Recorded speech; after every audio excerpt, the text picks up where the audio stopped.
এই ভিডিওটি ইনভেস্টিং পারপাসে এবং অবশ্যই লং টার্ম ইনভেস্টরদের জন্য। তো এই ভিডিওতে দুটো স্টকের পরিচয় করে দেওয়া হবে যারা ইলেকট্রনিক্স সেক্টরে কাজ করে, ইলেকট্রনিক্স নিয়ে খুব ভালো রকম কাজ করছে। তো ইলেকট্রনিক্স এমন একটা সেক্টর যেটার প্রয়োজনীয়তা সেটা কিন্তু সব সময় থাকবে এবং যতদিন পৃথিবী থাকবে, এবং দিন দিন সেটার প্রয়োজনীয়তা বাড়বে, কারণ সমস্ত সেক্টরে কোনো না কোনো রূপে কিন্তু ইলেকট্রনিক্সের ব্যবহার হয়। তো এই সেক্টরের দুটো স্টক মার্কেটে খুব একটা বেশি দিন হয়নি, এরই মধ্যে মার্কেটে নেমেছে, কিন্তু এই দুটো স্টকের আপনি যদি বিজনেস ফান্ডামেন্টাল ফিনান্সিয়াল এগুলোতে মানে আলোকপাত করেন, বুঝতে পারবেন যে এই কোম্পানিগুলোর মধ্যে পাওয়ার রয়েছে ভবিষ্যতে বড় কোম্পানিতে পরিণত হওয়ার। এই ডেটাগুলোর পরিচয় নিয়ে এই ভিডিওটি, যে ফান্ডামেন্টাল ফিনান্সিয়াল বিজনেস সব কিছু নিয়ে ওভারভিউ নিয়ে নেওয়া হবে এই ভিডিওতে। তো এই ভিডিওটি দেখলে এই কোম্পানি দুটোর সম্বন্ধে একটা ধারণা আসবে এবং সিদ্ধান্ত নিতে সুবিধা হবে যে এই কোম্পানিগুলোকে লং টার্মের জন্য পোর্টফোলিওতে অ্যাড করা যায় কিনা। তো সমস্ত কিছুই দেখানো হবে, এর যে স্ট্রেন্থ কোথায় রয়েছে, দুর্বলতা কোথায় রয়েছে দেখলেই বুঝতে পারবেন। তো যাই হোক, যারা নাম দেখতে আসেন তাদের ব্যাপারটা আলাদা, কিন্তু যারা ডিটেলসে বুঝতে চান আর কি, আর লং টার্ম ইনভেস্টমেন্টের ক্ষেত্রে এসব বোরিং জিনিস কিন্তু আপনাকে করতেই হবে। তো যাই হোক, চলে আসি কোম্পানির দুটো পরিচয়ে। তো প্রথম যেটা কোম্পানি রয়েছে সিরমা এসজিএস টেকনোলজি লিমিটেড। তো এই কোম্পানিটি ইদানিং একটু কিন্তু কারেকশনে রয়েছে। আপনি যদি হাই থেকে দেখেন 30% মতো কারেকশন রয়েছে মার্কেটে, খুব একটা বেশি দিন হয়নি। মার্কেটে নামা 2022 সালে এটা শেয়ার বাজারে লিস্টেড হয়েছিল, তখন থেকে এখন পর্যন্ত 50-51% মতো কিন্তু রিটার্ন দিয়েছে, যেটা 500 টাকার নিচে চলছে। এখন শেয়ার দর 469 টাকা এরকম চলছে। তো এই কোম্পানির বিজনেসটা যদি স্টাডি করেন, দেখুন 2004 সাল থেকে এরা ব্যবসা করছে। এদের যদি প্রোডাক্টে দেখেন, printed circuit board Assembly's, radio frequency identification products যেগুলো থাকে সেগুলো তৈরি করে, মাদারবোর্ড, তারপরে ইলেকট্রোম্যাগনেটিক মেকানিক্যাল যে পার্টসগুলো সেগুলো, তারপরে মেমোরি প্রোডাক্ট র্যাম যেগুলোকে বলে সেগুলো তৈরি করে। এদের 12টি ম্যানুফ্যাকচারিং ফ্যাসিলিটি রয়েছে নর্থ ইন্ডিয়ায় অ্যান্ড সাউথ ইন্ডিয়া এরিয়া, মানে মোটামুটি তাদের গোটা ইন্ডিয়াতে 12টি ম্যানুফ্যাকচারিং ইউনিট রয়েছে। এদের যদি আপনি দেখেন কোন কোন সেক্টরে এদের ব্যবহার হয়েছে, অটোমেটিক সেক্টরে ব্যবহার হয়েছে, consumer, health care, industrial, IT, railway, সবচেয়ে বেশি এদের ব্যবহার হয় কনজিউমার ডিউরেবলে। কনজিউমার সেক্টরে 37% মতো, অটোমেটিভ সেক্টরে 24% মতো, হেলথ কেয়ারে 5% মতো, ইন্ডাস্ট্রিয়াল ক্ষেত্রে 28% মতো এরকম কিন্তু রয়েছে। আর এদের আমাদের ইন্ডিয়ার বাইরেও কিন্তু এক্সপোর্ট থেকেও ভালো রকম ইনকাম এদের আসে। দেখুন ইন্ডিয়াতে 70% মতো, ম্যাক্সিমাম রেভিনিউটা ইন্ডিয়া থেকেই আসে, যদিও ইউএসএ থেকেও 6% আসে, জার্মানি থেকে 14% আসে, রেস্ট অফ দ্য ওয়ার্ল্ড 9.5% মতো। এদের ক্লায়েন্টেল যদি দেখেন, মানে শক্তিশালী ক্লায়েন্ট বেস, দেশে বিদেশি বড় বড় কোম্পানি রয়েছে, TVS motor company, AO Smith India water products private limited, Robert Bosch engineering private limited সেটা রয়েছে, ইউরোকা ফোর্বস লিমিটেড রয়েছে, এরকম বড় বড় কিন্তু তাদের ক্লায়েন্ট রয়েছে। দেখুন কোম্পানিস প্রোডাক্ট সোল্ড ইন 25টার উপর কান্ট্রিতে এদের ব্যবহার হয়, ইনক্লুডিং ইউএসএ, জার্মানি, অস্ট্রেলিয়া, এসব দেশে রয়েছে। এটা অ্যাকুইজিশনও করেছে কতগুলো কোম্পানি যেগুলো তাদের বিজনেসকে বাড়াতে সাহায্য করছে, যেমন 51% স্টেক জোহারি ডিজিটালের, 51% স্টেক এদের হোল্ডিংয়ে রয়েছে। তারপরে health care limited, Johari digital health care limited এটা আর কি। তো এটা ইলেকট্রনিক্স মেডিকেল ডিভাইস ম্যানুফ্যাকচারের, এটা JDHL। তো এটা তারা অ্যাকোয়ার করেছে। তো এরকম তাদের যদি আপনি দেখেন অর্ডার বুকও প্রচণ্ড স্ট্রং রয়েছে, 3800 কোটির অর্ডার বুক দেখা যাচ্ছে তাদের। তো business structure, business model, business network কিন্তু এদের স্ট্রংই রয়েছে। আপনি যদি এদের ডেটাগত দিকগুলো চলে আসেন, দেখুন এর ফান্ডামেন্টাল প্যারামিটারগুলো দেখে নিন। 8287 কোটি মার্কেট ক্যাপিটাল, স্মল ক্যাপ ধরনের কোম্পানি, প্রাইস আর্নিং রেশিও 83 রয়েছে, একটু ওভার ভ্যালুডের দিকে যাচ্ছে আর কি। রিটার্ন অন ইকুইটি 6.81% মতো রয়েছে, বুক ভ্যালু 90 রয়েছে, বর্তমানে 467 টাকায় চলছে, ফেস ভ্যালু 10ই রয়েছে, ডিভিডেন্ড দিচ্ছে 0.30% হিসেবে, ডিভিডেন্ডও দেয়, এটা একটা পজিটিভ ব্যাপার। আপনি যদি এই কোম্পানির বিজনেসটা দেখেন, তাদের গ্রোথ রয়েছে কিনা, যেটা মূল বিষয় আর কি একটা কোম্পানির ক্ষেত্রে। দেখুন 2020-তে এদের সেলস হতো 862 কোটি, তারপরে বছর বাড়িয়ে করলো 886, তারপরে বছর বাড়িয়ে 1000 কোটি, তারপরে বছর 2000 কোটি, তারপরে বছর 3100 কোটি, এখন ফার্স্ট কোয়ার্টার অবধি 37 কোটি।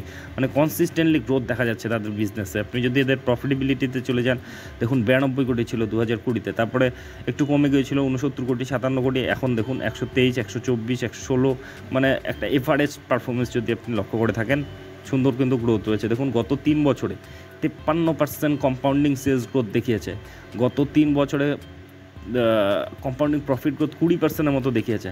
আর আপনি যদি দেখেন, মানে যে হারে তাদের সেলস বেড়েছে সেই হারে প্রফিটেবিলিটি কিন্তু বাড়ে না, প্রফিট মার্জিনটা একটু তাদের ঘাটতি রয়েছে। আপনি যদি এদের রিটার্ন অন ইকুইটি দেখেন 9%-এর মতো বাড়িয়েছে। তো এদের ব্যালেন্স শিট সেটাও কিন্তু স্ট্রং রয়েছে। 1435 কোটির রিজার্ভ রয়েছে, যেটাও খুব দ্রুত গ্রো করছে। 2020-তে ছিল 400 কোটির মতো, তারপরে 500 হলো, 400 একটু কমে গিয়েছিল, তারপর 1300, এখন 1400 কোটি। কনসিস্টেন্টলি তারা তাদের রিজার্ভ বাড়াচ্ছে। ঋণ 630 কোটির মতো ঋণ দেখাচ্ছে। তার মধ্যে দেখে নিন লং টার্মে কি শর্ট টার্মে রয়েছে। তো লং টার্মে মাত্র 64 কোটি রয়েছে, যেখানে যাদের ক্যাশই রয়েছে 1435 কোটি। তো ভীষণ স্ট্রং বলা যায় এর যে ব্যালেন্স শিটটা রয়েছে। Cash rich company. তাদের শেয়ার হোল্ডিং প্যাটার্নে যদি যান, দেখুন 46% মতো প্রোমোটার, এফআই রয়েছে 10% মতো, ডিআই রয়েছে 6% মতো, পাবলিক রয়েছে 36% মতো। তো ভীষণ পজিটিভ রয়েছে এদের ডেটাগুলো, এদের শেয়ার হোল্ডিং প্যাটার্ন, তারপরে আপনার ব্যালেন্স শিট, তারপরে সেলস প্রফিটেবিলিটির মধ্যে গ্রোথ, সব কিছুর মধ্যে কিন্তু পজিটিভিটি রয়েছে। ফান্ডামেন্টাল প্যারামিটারগুলোও ঠিকঠাক রয়েছে। এর যদি আপনি শেয়ার দরটা দেখেন, দেখুন গত 6 মাসে 2% মতো সাধারণ রিটার্ন দিয়েছে। ইদানিং কিন্তু একটু কারেকশনে রয়েছে। যখন নেমেছিল তখন থেকে একটা বড় র্যালি দিয়েছিল, মোটামুটি 150-200% মতো, তারপরে কিন্তু এই কারেকশনটা চলছে। এখনও 30% মতো কারেকশনে রয়েছে, 468 টাকায় চলছে। তো এরকম গ্রোয়িং স্টকে যখন এরকম কারেকশন আসে আর কি, সেগুলো কিন্তু নতুন করে এন্ট্রির জন্য সুযোগ হতে পারে। তো অবশ্যই তার যে পরবর্তী কোয়ার্টারের রেজাল্টগুলো, সেগুলোতে নজর রাখবেন। তো যাই হোক, এর পরের স্টকটি চলে যাবো, সেটা হচ্ছে CNDLM লিমিটেড। তো এটাও একটা পপুলার নাম। এটাও কিন্তু মার্কেটে খুব একটা বেশি দিন হয়নি। এটা 2023-এর জুলাইয়ের দিকে মাঝামাঝি মার্কেটে নেমেছিল, তখন থেকে এখন পর্যন্ত 40% মতো একটা সাধারণ রিটার্ন দিয়েছে। একটা ফ্ল্যাটিশ ভাব চলছে আর কি শেয়ার দরে। তো যাই হোক, এই কোম্পানির যদি বিজনেসটা দেখেন, এদের প্রোডাক্ট ওয়াইজ যদি দেখেন, সেলস এবং প্রিন্টেড সার্কিট বোর্ড থেকে এদের ম্যাক্সিমাম রেভিনিউটা আসে 74% মতো। বক্স বিল্ড থেকে 19% মতো আসে, 5% থেকে অন্যান্য থেকে, কেবল থেকে আসে 2% মতো, এরকম রয়েছে। এদেরও বিজনেস আমাদের ইন্ডিয়াতে রয়েছে 42% এবং বাইরে রয়েছে, দেশের বাইরেও রয়েছে 58% মতো। গ্লোবালি এরা বিজনেস করছে।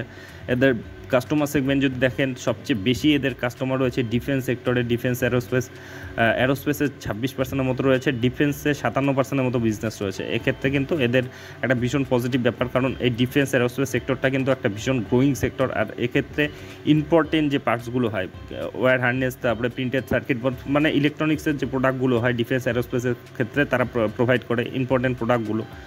মেডিকেল টেকনোলজির ক্ষেত্রে 10%, ইন্ডাস্ট্রিয়াল ক্ষেত্রে 5%-এর মতো এদের বিজনেস রয়েছে।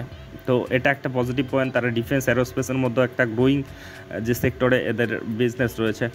তো যাই হোক, এই কোম্পানির যদি এখন ডেটাগত দিকগুলো চলে আসেন, দেখুন এই কোম্পানির ফান্ডামেন্টাল প্যারামিটারগুলো 5581 কোটির মার্কেট ক্যাপিটাল, এরও প্রেজেন্ট রেশিওটা একটু বেশি রয়েছে, 83-র মতো রয়েছে। রিটার্ন অন ইকুইটি 11%-এর মতো রয়েছে। বুক ভ্যালু 115 রয়েছে, 700 টাকায় চলছে। ফেস ভ্যালু 10 রয়েছে। ডিভিডেন্ড আপাতত দিচ্ছে না। এখন দেখুন মূল বিষয়, এদের বিজনেসে কেমন গ্রোথ রয়েছে। দেখুন 2020-তে ছিল 457 কোটি, তারপরে 600 হলো 2021-এ, তারপরে 700 হলো, তারপরে 800 হলো, 1100, এবার 1200 কোটি। মানে কনসিস্টেন্ট গ্রোথ দেখাচ্ছে তাদের বিজনেসে। প্রফিটেবিলিটি দেখুন 2020 পর্যন্ত নেগেটিভই ছিল, তারপরে পজিটিভে ফিরে এলো 12 কোটি, তারপরে 40 কোটি, 32 কোটি, 61 কোটি, এখন 66 কোটি। মানে কনসিস্টেন্টলি গ্রোথ দেখাচ্ছে। দেখুন গত 3 বছরে 24% কম্পাউন্ডিং সেলস গ্রোথ দেখিয়েছে। গত 3 বছরে কম্পাউন্ডিং প্রফিট গ্রোথ 73% হিসাবে দেখিয়েছে। আর রিটার্ন অন ইকুইটি প্রায় 18% হিসেবে বেড়েছে। তো আলটিমেট একটা গ্রোথ রয়েছে, পরিষ্কার বোঝা যাচ্ছে তাদের ডেটাগুলো দেখে। তো এই কোম্পানির সেই তুলনায় আর কি শেয়ার দরে কিন্তু একটা কনসলিডেট করছে। আপনি চারটা দেখলে বুঝতে পারবেন, সেটা দেখানো হবে। তার আগে দেখে নিন ব্যালেন্স শিটটা। 830 কোটি রিজার্ভ রয়েছে। শক্তপোক্ত রিজার্ভ খুব দ্রুত গ্রো করছে। 2020-তে ছিল মাত্র 24 কোটি, সেটা এখন কিন্তু 830 কোটি। মানে কী হারে বাড়াচ্ছে তাদের রিজার্ভ। ঋণ খুবই সামান্য ঋণ রয়েছে, 192 কোটির মতো ঋণ রয়েছে, তার মধ্যে লং টার্মে মাত্র 75 কোটি রয়েছে। তো তার চেয়ে অনেক বেশি তাদের রিজার্ভ রয়েছে। ক্যাশ রিচ কোম্পানি এটা। এর যদি আপনি এর যদি আপনি শেয়ার হোল্ডিং প্যাটার্নে যান, দেখুন 66% মতো প্রোমোটার, এফআই রয়েছে 5% মতো, ডিআই রয়েছে 17% মতো। ইটার্নিং ডিআইরা কনসিস্টেন্টলি হোল্ডিং বাড়াচ্ছে। দেখুন 11% ছিল, 12% হলো, 12.5%, এখন 17.5%-এর কাছাকাছি। আর পাবলিক রয়েছে 10% মতো। ইদানিং পাবলিক হোল্ডিং কমাচ্ছে, কিন্তু এফআই ডিআইরা সেটা নিয়ে নিচ্ছে। এফআইরা কিছুটা ট্রিম করেছে, কিন্তু ডিআইরা কিন্তু পুরোটাই নিয়ে নিচ্ছে। মানে ইনস্টিটিউশনাল ইনভেস্টররা যখন এরকম কোনো কোম্পানিতে ভরসা দেখায়, সেটা কিন্তু একটা পজিটিভ সাইন হিসাবেই আমাদের ধরতে হয়। তো এক্ষেত্রে যে শেয়ার হোল্ডিং প্যাটার্নটা স্ট্রং রয়েছে, ব্যালেন্স শিটটাও স্ট্রং রয়েছে, আর তাদের সেলস প্রফিটেবিলিটি এর মধ্যেও কিন্তু গ্রোথ রয়েছে সুন্দর। তো এই কোম্পানিটিকেও কিন্তু আপনারা স্টাডি করতে পারেন। এই দুটো কোম্পানি মার্কেটে নতুন আর কি। দেখুন এই কোম্পানিটিও মার্কেটে নামার খুব একটা বেশি দিন হলো না, বছরখানেক হলো আর কি। 2023-এর মাঝামাঝি মার্কেটে নেমেছিল। তো তখন থেকে এখন পর্যন্ত 40%-এর মতো রিটার্ন দিয়েছে। ইদানিং একটু কারেকশন কনসলিডেশন ফেজের মধ্যে দিয়ে যাচ্ছে। 703 টাকায় বর্তমানে যে শেয়ার দর। তো যাই হোক, এই দুটো কোম্পানির মধ্যে কিন্তু এদের ডেটাগুলোর মধ্যে কিন্তু স্ট্রেন রয়েছে, মানে যে ধরনের গ্রোথ তারা দেখাচ্ছে আর সেক্টরে যেরকম গ্রোথ রয়েছে, তাতে এই কোম্পানিগুলো ভবিষ্যতে কিন্তু বড় কোম্পানিতে পরিণত হওয়ার ক্ষমতা রাখে, যেটা বিশেষজ্ঞরা বলছে। তো সেই জন্য এই কোম্পানি দুটোকে পরিচয় করে দেওয়া। তো এগুলো জাস্ট স্টাডি পারপাসেই থাকে, আপনাদেরকে ইনফরমেশন প্রোভাইড করার জন্যই থাকে। এগুলো আমার তরফ থেকে কোনো ধরনের রিকমেন্ডেশন নয় বাই বা সেলে। এগুলো আপনি যখন ইনভেস্টমেন্ট করতে যাবেন আরও ডিপলি অ্যানালাইসিস করবেন, আপনার ফিনান্সিয়াল অ্যাডভাইজারের উপদেশ নেবেন। আর অবশ্যই যখন আপনি ইনভেস্টমেন্ট করতে যাবেন, রিস্ক ম্যানেজমেন্টটা ঠিকঠাক রেখে তবেই কিন্তু ইনভেস্টমেন্টের কথা ভাববেন। আর এই স্টক দুটো সম্বন্ধে আপনাদের কি মতামত অবশ্যই কমেন্ট বক্সে লিখে জানাবেন। এই দুটোর মধ্যে কোনটা আপনার পোর্টফোলিওতে রয়েছে জানাবেন। তো যাই হোক, ভিডিওটি শেষ পর্যন্ত দেখার জন্য ধন্যবাদ।